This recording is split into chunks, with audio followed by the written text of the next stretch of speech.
दुनिया का सबसे बड़ा सीरियल किलर शायद कभी भी पकड़ा नहीं जाता अगर उसको कंप्यूटर चलाने आता। सोचें कि एक ऐसा शख्स सीरियल किलिंग कर रहा हो जो अपने ही शिकार का दोस्त भी हो, शहर का जाना माना नाम भी हो और ऊपर से एक डॉक्टर भी। ये हैरत अंगेज कहानी है डॉक्टर हैरोल्ड शिपमैन की, जिसने अपनी क्लिनिक को जान बचाने के लिए नहीं बल्कि जान लेने के लिए इस्तेमाल किया। इंग्लैंड के हाइड नामी एक छोटे टाउन में जहां सिर्फ 30,000 लोग बसते हैं, वहां पर 23 सालों तक वो सबकी नाक के नीचे सीरियल किलिंग करता रहा। 250 से भी ज्यादा लोगों को मौत की नींद सुलाने के बाद भी किसी को भी डॉक्टर हैरोल्ड शिपमैन पर शक ना हुआ और शायद कभी होता भी नहीं अगर वो एक छोटी सी गलती ना करता। लोगों को मारने की वजह क्या थी, क्यों वो इतने अरसे तक पकड़ा नहीं गया और पुलिस को कौन सा सुराग मिला जिसने बरसों से होने वाली कत्लो गारत को एक ही पल में बेनकाब करके रख दिया। नाजरीन, डॉक्टर हैरोल्ड शिपमैन इंग्लैंड में मैनचेस्टर के करीब हाइड नामी एक छोटे टाउन में अपनी क्लिनिक चलाया करता था। यहाँ की टोटल आबादी 30,000 के करीब थी और उसमें से 3,000 लोग डॉक्टर शिपमैन के पेशेंट थे। डॉक्टर ज्यादातर ऐसे पेशेंट्स को टारगेट करता जो अकेले रहते थे और काफी बूढ़े होते थे, जिनकी मौत पर किसी को शक भी ना हो सके। डॉक्टर शिपमैन उन पेशेंट्स को ज्यादा से ज्यादा टाइम देता, वो भी उनके घर जाकर। वो उनके दिल का बोझ हल्का करने के लिए उनकी बातें सुनता, उनको ये एहसास दिलाता कि बेशक ही वो अकेले हैं लेकिन डॉक्टर शिपमैन उनकी हर बात सुनने को बैठा है। यहाँ तक के कुछ पेशेंट्स डॉक्टर शिपमैन पर इतना भरोसा करते कि उन्होंने अपने घर की चाबियां भी उसको दे रखी थी। अपने इसी रवैये की वजह से वो हाइड में काफी मशहूर हो चुका था, क्योंकि लोगों को लगता था कि डॉक्टर शिपमैन सिर्फ बातों के जरिए बूढ़ों का इलाज कर देता है।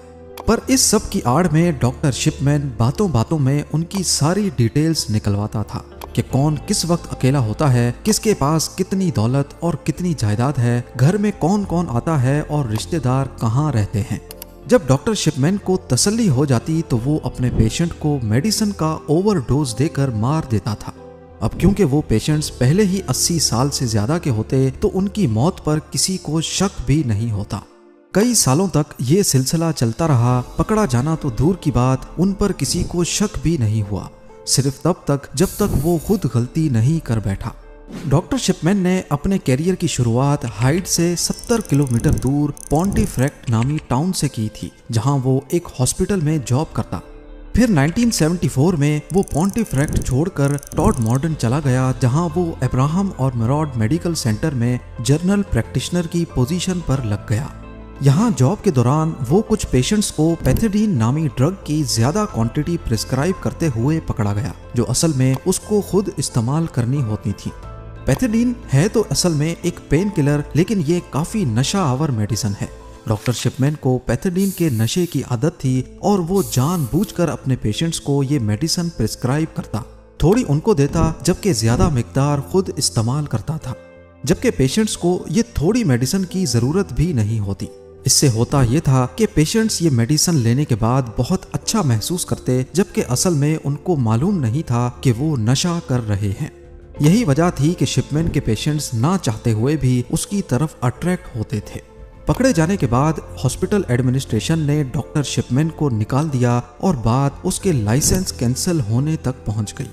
लेकिन शिपमैन ने 600 पाउंड्स का फाइन देकर खुद को एक रिहेबिलिटेशन सेंटर में दाखिल करवा दिया, जिससे उसका लाइसेंस कैंसिल होने से बच गया। रिहैब सेंटर में थोड़ा वक्त ही गुजारने के बाद जब सारे उसको भूल गए तो वो 1977 में हाइड आ गया, जहां वो डॉनी ब्रुक मेडिकल सेंटर में जनरल प्रैक्टिशनर लग गया। 1980s में वो जीपी की पोजीशन पर प्रैक्टिस करता रहा और इस बीच ना उसने नशा छोड़ा और ना मौका ढूंढकर बूढ़े पेशेंट्स का कत्ल। लेकिन इन मर्डर्स की फ्रीक्वेंसी 1993 से काफी बढ़ गई जब उसने हाइड में ही अपनी खुद की क्लिनिक खोली और शहर में एक अच्छा नाम बना लिया। अगले कई सालों तक मामला ऐसे ही चलता रहा और किसी को भी डॉक्टर की इन हरकतों पर शक नहीं हुआ। पहली बार मार्च 1998 में डॉक्टर लिंडा रेनॉल्ड्स, जो कि शिपमैन के क्लिनिक के ऑपोजिट ही दूसरे हॉस्पिटल ब्रोक सर्जरी में जॉब करती थीं, उन्होंने शिपमैन के पेशेंट्स के बीच ज्यादा मरने के रेशो पर तशवीश का इजहार किया। उनका कहना था कि शिपमैन जो सिर्फ एक छोटी सी क्लिनिक चलाता है, पिछले 3 महीनों में उसके 16 पेशेंट्स मरे हैं, जबकि इसी पीरियड के दौरान ब्रूक सर्जरी, जिनके पास शिपमैन की क्लिनिक से 3 गुना ज्यादा पेशेंट्स हैं, उनके पास सिर्फ 14 पेशेंट्स की मौत हुई है। ये शक तब मजीद बढ़ गया जब ये मालूम पड़ा कि डॉक्टर शिपमैन के 16 पेशेंट्स की मौत के बाद उनको दफनाया नहीं बल्कि जला दिया गया था। आपको यहाँ बताते चलें कि ज्यादातर क्रिश्चियन लोग मरने के बाद अपने प्यारों को दफनाते हैं, सिर्फ कुछ लोग जलाने का फैसला करते हैं। डॉक्टर लिंडा ने अपने शक का इजहार एक रिपोर्ट की सूरत में मैनचेस्टर के कोरोनर से किया, जिसमें इन तमाम डिटेल्स के साथ ये भी लिखा था कि डॉक्टर शिपमैन के इन 16 पेशेंट्स में ज्यादातर बूढ़ी खवातीन थीं जो अपने घर में ही मरी हुई पाई गई, और हर बार ये इत्तफाक नहीं हो सकता कि इनमें से ज्यादातर पेशेंट्स की मौत के वक्त डॉक्टर शिपमैन वहीं अकेले उनके घर में मौजूद थे। डॉक्टर लिंडा का कहना था कि घर में बीमारी की वजह से होने वाली मौत ज्यादातर बेड पर होती है, लेकिन डॉक्टर शिपमैन के पेशेंट्स की मौत अजीब तरीके से कुर्सी पे बैठे बैठे अच्छे पहने हुए कपड़ों में हुई। और दूसरा, उस वक्त या तो डॉक्टर शिपमैन उनके घर पे ही था या फिर पहली बार वही घर में गया और पेशेंट को मुर्दा हालत में पाया, जो कि किसी भी तरह से नॉर्मल नहीं हो सकता। इस रिपोर्ट की बेसिस पर एक इन्वेस्टिगेशन भी हुई, लेकिन पुलिस को डॉक्टर शिपमैन के खिलाफ कोई ठोस एविडेंस नहीं मिला और 1 महीने के बाद ये इन्वेस्टिगेशन बंद कर दी गई। जब डॉक्टर हैरोल्ड शिपमैन के पेशेंट्स मर जाया करते थे तो वो खुद ही फॉर्म बी साइन करता था। फॉर्म बी वो फॉर्म है जो मरीज का इलाज करने वाले डॉक्टर को साइन करना होता है, जिसमें वो मरीज की डेथ का कॉज लिखता है। लेकिन मसला ये था कि फॉर्म सी जो दूसरे डॉक्टर को साइन करना होता है, वो भी ज्यादातर केसेस में शिपमैन के दोस्त डॉक्टर्स या उन लोगों से साइन करवाया जाता जो उस पर शक नहीं करते थे। इस तरह शिपमैन अपने पेशेंट्स के डेथ सर्टिफिकेट्स में फर्जी इंफॉर्मेशन लिखकर उन्हें आराम से क्रेमेशन के लिए भेज देता था और किसी को कुछ शक नहीं होता था। इस प्रोसेस की वजह से कई डेथ्स अनइन्वेस्टिगेटेड रह गईं और यही वजह थी कि शिपमैन अपनी कत्ल गारत को आसानी से छुपा पाया। इन्वेस्टिगेशन बंद होने के बाद शिपमैन ने 3 और लोगों को भी मौत की नींद सुला दिया, लेकिन पकड़े जाने का वक्त दूर नहीं था। शिपमैन का आखिरी शिकार हाइड की फॉर्मर मेयर 81 ईयर्स की कैथलीन ग्रंडी थी, जो 24 जून 1998 को अपने घर में ही मर गई। और यहाँ पर भी डॉक्टर शिपमैन ही वो आखिरी शख्स था जिसने कैथलीन को आखिरी बार जिंदा देखा था। उसने बाद में डेथ सर्टिफिकेट पर साइन किया और उसमें मौत की वजह ओल्ड एज लिखी। कैथलीन की बेटी एंजेला वुडरफ खुद एक वकील थी जिनको अपनी मां की पुरइसरार मौत पर तब शक हुआ जब उनको अपनी मां की एक वसीयत मिली जिसमें उन्होंने अपना घर डॉक्टर शिपमैन के नाम लिखा था। डॉक्टर शिपमैन उस फैमिली के काफी क्लोज थे और वसीयत में उनको घर मिल जाना शक की बुनियाद नहीं बना, बल्कि एंजेला को शक तो इस बात पर था कि उनकी मां के 2 घर थे जबकि वसीयत में सिर्फ एक घर का जिक्र है।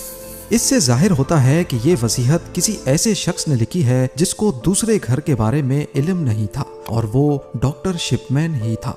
एंजेला वुडरफ पुलिस के पास गईं, जिन्होंने दोबारा से इन्वेस्टिगेशन शुरू कर दी। कैथलीन ग्रंडी की बॉडी को कब्र खोद कर निकाला गया और ऑटोप्सी के लिए भेजा गया। मालूम पड़ा कि उनकी बॉडी में डायामॉर्फिन यानी कि हीरोइन के काफी ज्यादा ट्रेसेस पाए गए हैं। पुलिस ने जब डॉक्टर शिपमैन से पूछा तो उसका कहना था कि ग्रंडी हीरोइन का नशा करती थी और ये बात उसने उनका इलाज करने से पहले अपने कंप्यूटर में भी लिखी थी। डॉक्टर शिपमैन ने हाल ही में कंप्यूटराइज्ड मेडिकल जर्नल में एंट्रीज करना शुरू की थी, लेकिन उनको ये मालूम नहीं था कि उस एंट्री में उन्होंने मौत से पहले की डेट तो डाल दी है, लेकिन कंप्यूटर में उस फाइल की last edit date automatically save हो जाती है। पुलिस ने जब उस कंप्यूटर में एंट्रीज की जांच की तो मालूम पड़ा कि शिपमैन ने ये एंट्री कैथलीन की मौत के बाद की थी। सिर्फ यही एक सबूत शिपमैन को अरेस्ट करने के लिए काफी नहीं था, बल्कि पुलिस को वो टाइपराइटर भी मिला जिसको इस्तेमाल करके झूठी वसीयत लिखी गई थी। इसका मालूम ऐसे पड़ा कि शिपमैन के टाइपराइटर में कुछ कैरेक्टर्स खराब थे और ठीक वही कैरेक्टर्स ग्रंडी की वसीयत में भी मिसिंग थे। 7 सितंबर 1998 को पुलिस ने हाइड के जाने माने डॉक्टर हैरोल्ड शिपमैन को अरेस्ट कर लिया। जब ये बात खुली तो वो लोग भी सामने आ गए जिनके प्यारों को शिपमैन ने पहले मारा था।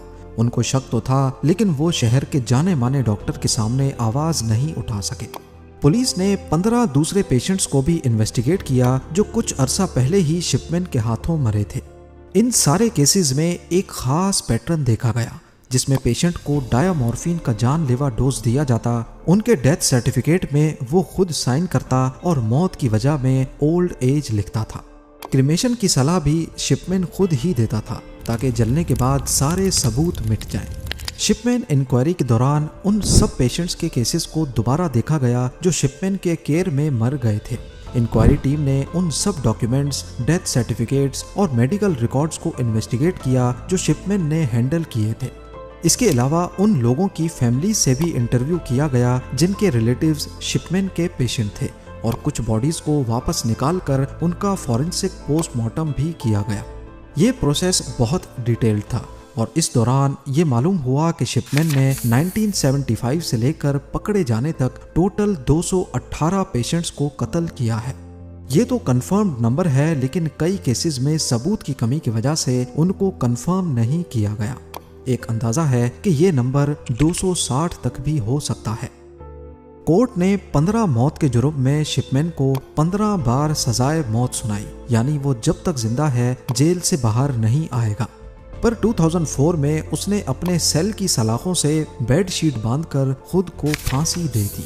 उसकी मौत के बाद उसके जेल के एक साथी ने हैरत अंगेज इंकशाफ किया कि शिपमैन ने असल में 218 या 260 नहीं बल्कि 508 लोगों का कत्ल किया था, और ये बात शिपमैन ने खुद उसको बताई थी।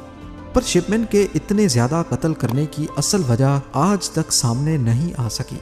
कुछ लोग इसको साइको कहते हैं, कुछ पैसा कमाने का तरीका, और कुछ लोग शिपमैन की मां की मौत का असर भी समझ रहे हैं, क्योंकि उसकी मां जो कि कैंसर पेशेंट थी, उनको पेन किलर के तौर पे मॉर्फिन दिया जाता था।